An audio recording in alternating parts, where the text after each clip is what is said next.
So as you guys can see on the right side of the screen, I have 252 results of me being pinged in the general chat of RuneSlayer asking you guys what should be added in the new update. And obviously I can't add every single idea, so I'm gonna try to make a part 2 of this video. If you guys do enjoy it, leave a like down below because I would really much appreciate it. And yeah, and if I'm not wrong, the game should be updating tomorrow, hopefully. So with that being said, we're gonna be going over everything you should expect in tomorrow's update and what the devs could also add before it does update. So when the update does drop and this video is accurate, I want you guys to come back and hit that subscribe button because I just know I'm gonna be right. I'm gonna be 10 for 10. And also, if you were one of the ones that pinged me in the Discord, thank you so much for helping me make this video. I really do appreciate all of you, and sorry if I didn't use your idea. There were a lot of ones to go over, so yeah, let's get started. Okay, so since it's gonna be a long video, let me go ahead and lean back in my chair real quick. 1 second. All right. So starting off with what they should have added in the update that can make the game's quality of life top tier. 1, adding a blacksmith in every guild area plus town. Now this topic specifically doesn't even need that much explaining because even with the transportation, which is traveling with mounts, is still so slow regardless if you have a spider or a beaver. On top of that, it's pretty much a basic need to have a blacksmith or an ore smelter, whatever one you want to call it, since you do need to upgrade tools like axes and pickaxes with platinum. Going back and forth from Lakeshire to Ashwire or Shredder Town is just so irritating and boring and so long for no reason.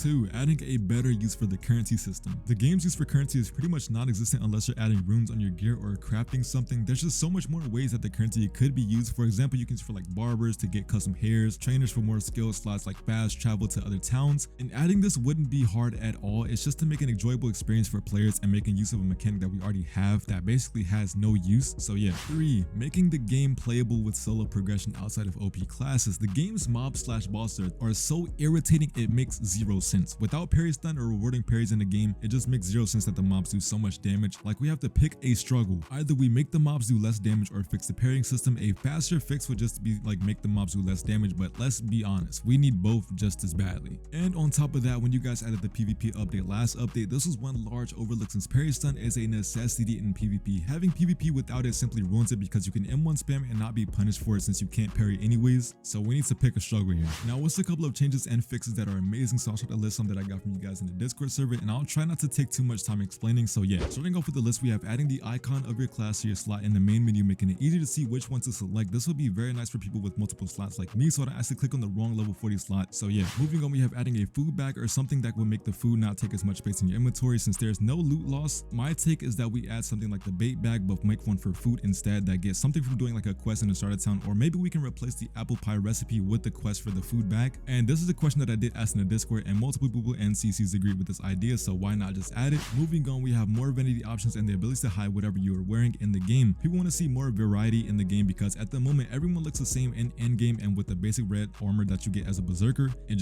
just copy and paste, man. Moving on, we have adding the option to change keybinds in the keybinds tab along with the reset keybinds button. Of course, you shouldn't be able to change the basic keybinds like parrying and dodging, but for the keybinds like summoning your pet, this will be enjoyable for the players who have their own keybinds and like their own experiences. So yeah, moving on, we have fixing the ping issue globally. I figured out a way to simply fix ping across all servers, and this is simply auto shutting down servers older than 8 to 10 hours. Now, I'm not sure how the system would work, but I'm pretty sure there's plenty of games that have an auto shutdown feature. So if the devs need to do a little bit of contact and see how it works, or go on YouTube, do a little bit of research, we need it. Moving on, we have more skin tones. Now, I'm pretty sure I don't need to say much about this topic since there literally are like only 2 skin tones in the game, and I've dev'd quite a bit, and I know for a fact adding 4 more skin tones takes about 10 seconds, bro. So why do we not have a variety of skin tones in the game? Now, come on, I'm a dark skinned fellow. You see, I want to have a dark character in game, you know, just add a brown skin tone for me type beat. Moving on, we have adding a way to join friends more efficiently. Now for this, I think you can just strip this idea straight from Deepwoken. And for those of you who never played Deepwoken before, basically upon joining the game and picking a character slot, if you have a friend on Deepwoken, you can see their character icon and the server they're in at the top of the server list. And this makes it so much easier to join your friends instead of praying on quick join to take you to their server, which 60% of the time doesn't even freaking work. So this is a huge addition that we actually do need. Moving on, we have adding the improvement of inventory customizations. There are plenty of features that can come with the inventory system. For example, you can filter items into certain groups, that being runes with each other, armor with each other, it doesn't even matter. And another simple feature is also auto deleting. I can't explain how much I hate dragging something into my hotbar, clicking on it, and then having to auto delete it. Like it just don't make sense, man. So I figured just making a feature that drags the item into a trash bin at the bottom of your inventory, or clicking a button to select whatever items you just want gone.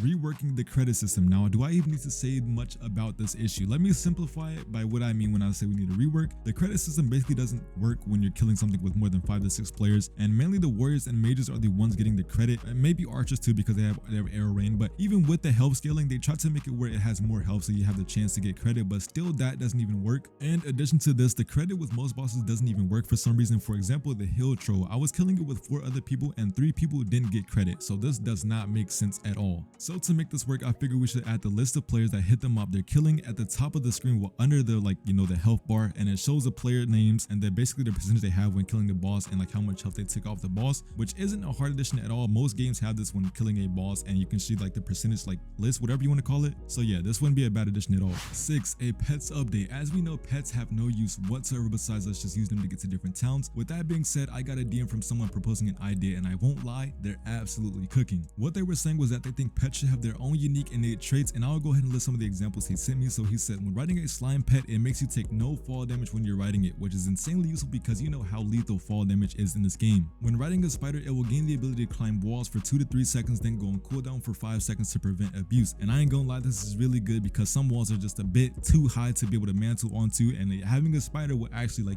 grant you the ability to get that leverage. The third example he sent in is when riding a wolf or panthers, you can use the summoning keybind, when you call your pet, to make them enter a sprinting mode to make it go faster, making it actually be the fastest in the game like it should be because it's a wolf and it's a panther. And I ain't gonna lie, he's pretty much 3 for 3. I don't know what would be done for the others, let's say a deer, what would you even have an innate trait for that? I'm not really sure. I guess it slows down your hunger. I don't know, just make it useful, bro. 7, making passive skills actually go into the passive skills category instead of wasting ability slots. The one class that sucks the most actually suffers the most from this because we need double jump, we need backstab, momentum builder, and also for other class that dual wield as well. I don't know why so many passive skills take up actual slots you can use skills for. They take up so much space in your hotbar, it makes 0 sense at all. Why does focus training need to be in my hotbar? Why is it not a passive? But yeah, this is also another fix that we can actually make the game more better wise, entirely better wise. So yeah. 8, buffing the drop rates as of right now, and yes, I am counting because I am pissed. You guys don't understand how much I am in pain from killing the Elder Treant boss and swapping servers. I've killed it 28 times and I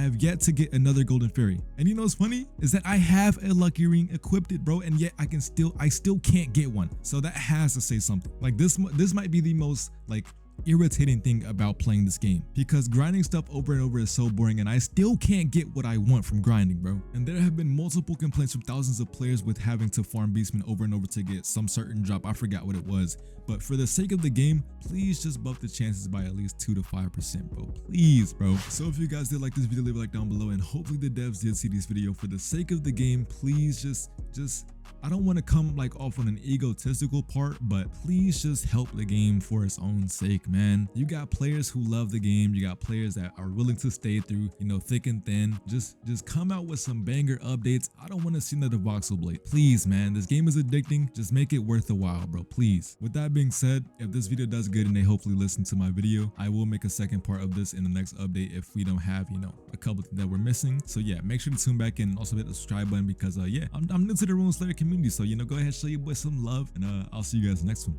Later.